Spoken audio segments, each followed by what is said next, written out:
Halo, Assalamualaikum warahmatullahi wabarakatuh. Perkenalkan, saya Sifatul Asdikoh dengan NIM 4522091120 dari Universitas Bosowa jurusan Psikologi.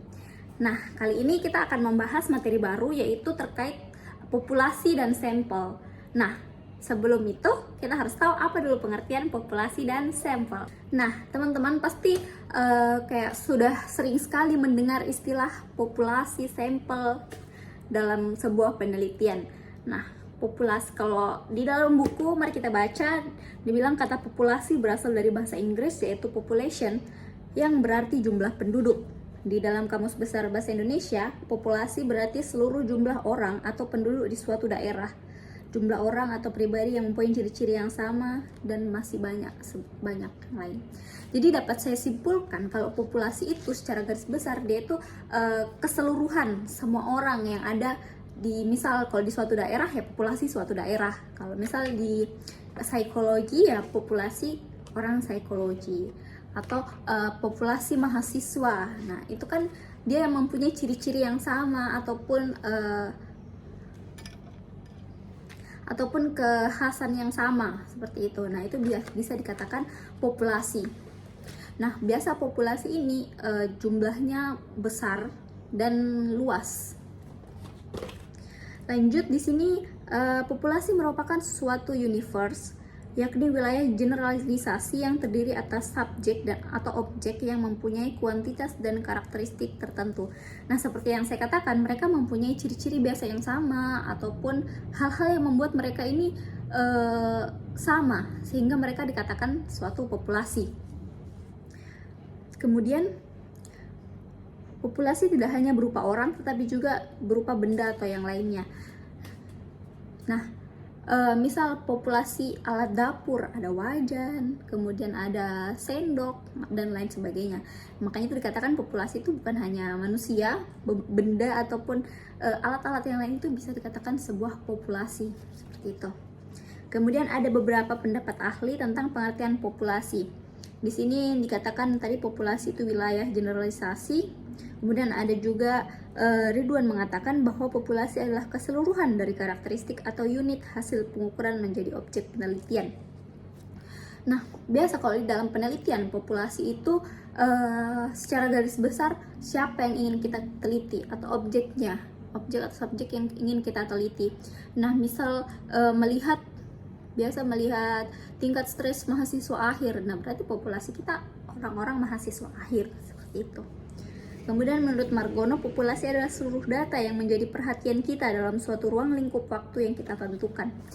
Nah, tadi juga saya katakan dalam penelitian kalau misal ada suatu judul kemudian ada misal populasi mahasiswa akhir. Nah, mahasiswa akhir itulah yang menjadi fokus kita, yang menjadi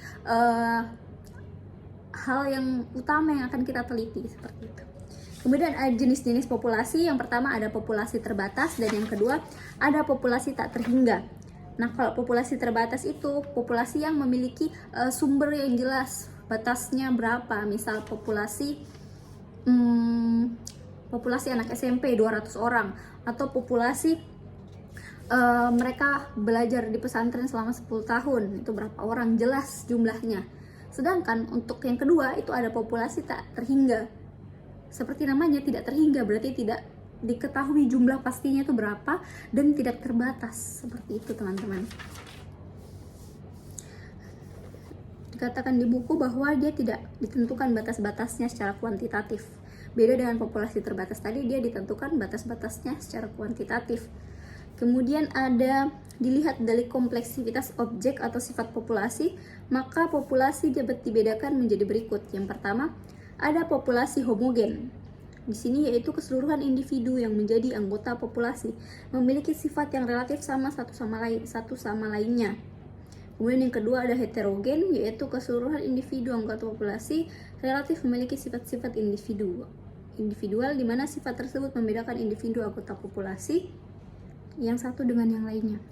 Nah, berdasarkan apa yang saya baca bahwa populasi itu ada dua, homogen dan heterogen.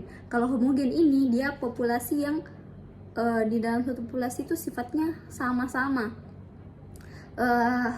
Kayak misal di sini sifatnya dia dikatakan relatif sama dalam suatu anggota populasi. Jadi misal ada A, B, C, D. Nah, sifatnya A, B, C, D ini dalam suatu populasi itu sama, tidak ada yang individual, tidak ada yang berbeda. Seperti kalau dokter mengambil darah seorang pasien, pasti butuhnya cuma setetes lah. Itu bisa mengetahui kalau golongan darahnya misal A. Tidak perlu dia mengambil darah itu sampai 1 botol gitu. Sedangkan kalau populasi heterogen ini, dia populasi yang dikatakan bahwa di dalamnya itu bersifat individual atau berbeda-beda satu sama lain. Misal kita mau mengetahui rata-rata IQ mahasiswa U4 angkatan 2009. Nah, jelas rata-rata biasa IQ antara mahasiswa fakultas A dengan fakultas B itu pasti berbeda, sehingga di sini populasinya berbeda-beda. Angkanya yang didapat itu berbeda-beda, teman-teman. Rata-ratanya. Kemudian di sini populasi yang menggunakan seluruh anggota populasinya disebut sampel total atau sensus. Selain populasi, saya tadi juga membahas terkait sampel. Nah, sampel itu apa? Kalau sampel itu bahasa lebih sederhananya, dia beberapa atau sebagian yang diambil dari populasi, atau biasa kita ambil sedikit. Sampel ya artinya mengambil sedikit bagian dari populasi gitu. Kalau di buku kita baca, kata sampel berasal dari bahasa Inggris yaitu sample yang berarti contoh. Sampel dalam penelitian adalah sebagian atau wakil populasi. Nah, seperti yang saya katakan tadi bahwa sampel itu hanya sebagian dan perwakilan dari apa yang keseluruhan yang ingin kita teliti. Misal kita mau meneliti mahasiswa akhir. Nah, kita mengambil sampel mahasiswa akhir fakultas psikologi gitu. Itu sampelnya. Kemudian mahasiswa akhir fakultas psikologi berapa orang nih? Misal kita ambil sampel tidak semua mahasiswa psikologi, tapi kita mengambil 3 orang ataupun 5 orang seperti itu, teman-teman. Kemudian perlu dibedakan di sini istilah sampel dan sampling itu berbeda. Sampel merupakan bagian dari populasi yang menjadi sumber data sebenarnya dari suatu penelitian. Adapun sampling adalah cara digunakan untuk mengambil sampel. Kalau sampel tadi dia sumber data yang diambil untuk penelitiannya seseorang, sedangkan sampling itu metode yang diambil, ya metode yang digunakan untuk mengambil sampel. Kemudian ada di sini menurut Muri secara sederhana dapat dikatakan bahwa sampel adalah sebagian dari populasi yang terpilih dan mewakili populasi tersebut. Kemudian menurut Suharsmi, sampel adalah sebagian atau wakil populasi. Jadi pada intinya sampel itu perwakilan atau sebagian dari populasi yang diambil, karena dalam meneliti kita tidak bisa mengambil keseluruhan, kita hanya bisa mengambil sebagian. Kemudian ada jenis-jenis sampel. Di sini ada sampel probabilitas dan sampel non probabilitas. Kalau sampel probabilitas di sini atau probability sampling adalah teknik pengambilan sampel yang memberikan peluang yang sama kepada setiap anggota populasi untuk menjadi sampel. Jadi di sini ketika kita mengambil atau cara atau metode yang digunakan untuk mengambil data dari suatu sampel itu di sini dikatakan mereka memiliki peluang yang sama. Sedangkan kalau non probabilitas di sini peluangnya mereka dalam diambil menjadi sampel itu berbeda. Jadi misal saya mengambil sampel mahasiswa ABC. Nah, kalau pakai sampel probabilitas, di sini mahasiswa ABC, caraku mengambil datanya mereka itu sama. Sedangkan kalau non probabilitas, caraku mengambil sampel dari mahasiswa ABC ini berbeda dari mahasiswa A. Misal aku ambil sampel yang seperti ini, B seperti ini, C seperti ini. Jadi berbeda-beda cara pengambilannya. Atau dia diberikan kesempatan yang berbeda seperti itu. Nah, teman-teman, jadi itu tadi kita sudah selesai membahas terkait populasi dan sampel. Dalam penelitian pasti kita tidak jauh-jauh membahas tentang populasi dan sampel, karena dua hal ini sangat keterkaitan. Ada populasi pasti ada sampel, seperti itu. Selanjutnya kita akan membahas terkait penelitian, teman-teman. Jadi di dalam buku ada macam-macam penelitian. Yang pertama itu ada penelitian ex post facto. Nah, penelitian seperti apa itu ex post facto? Mari kita baca di buku.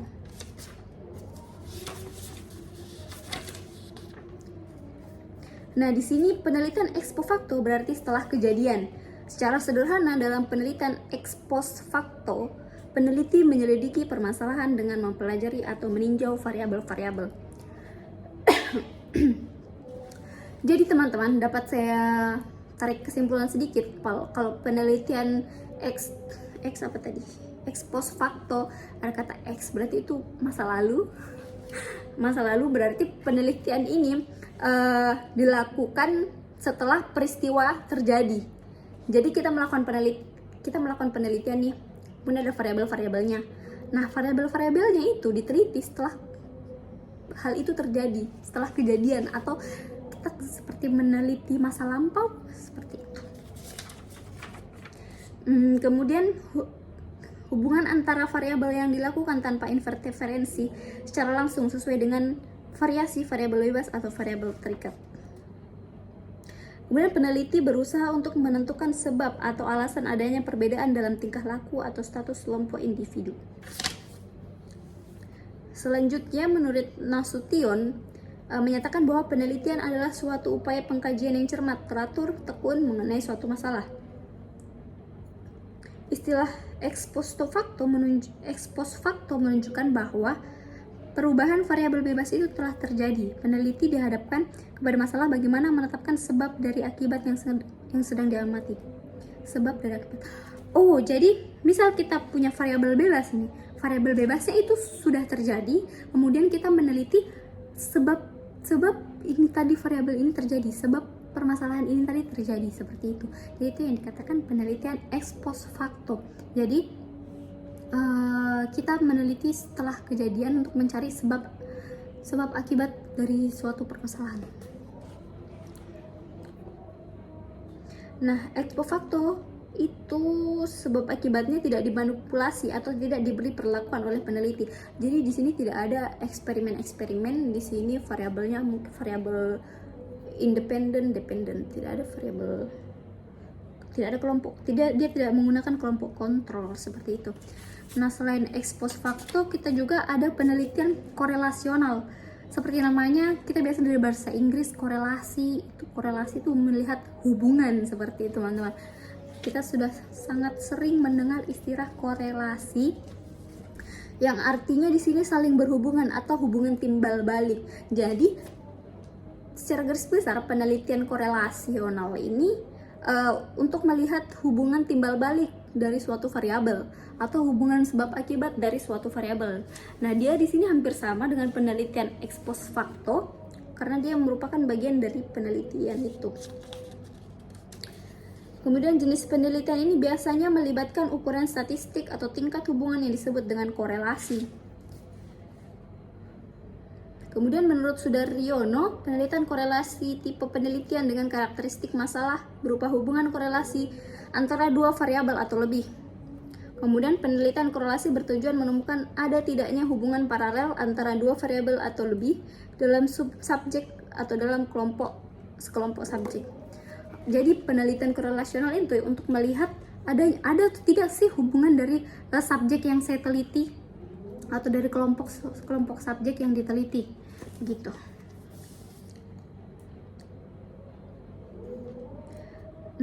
Seperti yang saya katakan tadi, dia merupakan bagian dari penelitian ex post facto karena biasa penelitinya tidak memanipulasi keadaan variabel yang ada.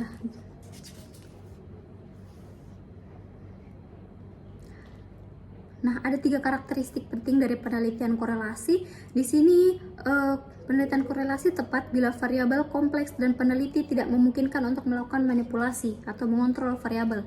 Kemudian memungkinkan variabel dilakukan pengukuran secara intensif dalam setting atau lingkungan nyata. Kemudian memungkinkan peneliti memperoleh derajat asosiasi yang signifikan.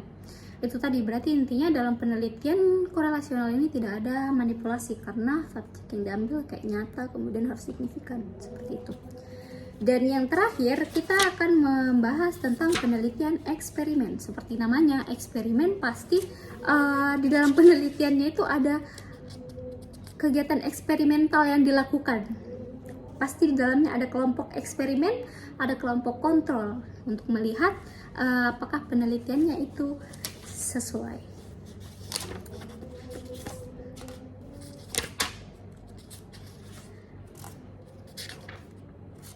Nah, di sini kita melihat pengertian dari eksperimen, bahwa eksperimen sebagai suatu situasi penelitian yang sekurang-kurangnya satu variabel bebas. Nah, jadi penelitian eksperimen ini bisa pakai dua variabel bebas ya. Dua variabel bebas dan satu variabel dependen. Kemudian sementara itu, menurut Davis, penelitian eksperimen didasarkan pada asumsi bahwa dunia bekerja menurut hukum-hukum kausal. Jadi penelitian ini menganggap bahwa dunia itu bekerja dalam hukum-hukum kausal. Kausal itu hukum-hukum sebab akibat. Jadi misal ada A, ya pasti ada sebabnya. Sebab A pasti ada akibat B, begitu teman-teman. Kemudian tujuan penelitian eksperimental adalah untuk menetapkan hukum sebab akibat dengan mengisolasi variabel kausal. Kemudian selanjutnya Suharsmi mengatakan bahwa penelitian eksperimen merupakan penelitian yang dimaksudkan untuk mengetahui ada tidaknya akibat dari sesuatu yang dikenakan oleh subjek yang diteliti. Nah, untuk melihat hubungan sebab akibat itu biasanya dilakukan eksperimen. Jadi di dalam penelitian eksperimen biasa ada kelompok kontrol dan kelompok eksperimen. Kelompok kontrol itu kelompok yang diberikan perlakuan yang sama dari A sampai B, sedangkan kelompok eksperimen diberi perlakuan yang khusus atau berbeda. Nah, di situ untuk melihat perbedaan, kemudian sebab akibatnya. Misal kelompok A diberi AC sampai tidak diberi AC sampai dari awal pengerjaan tugas sampai akhir, sedangkan kelompok B diberi AC dari pengerjaan A sampai akhir.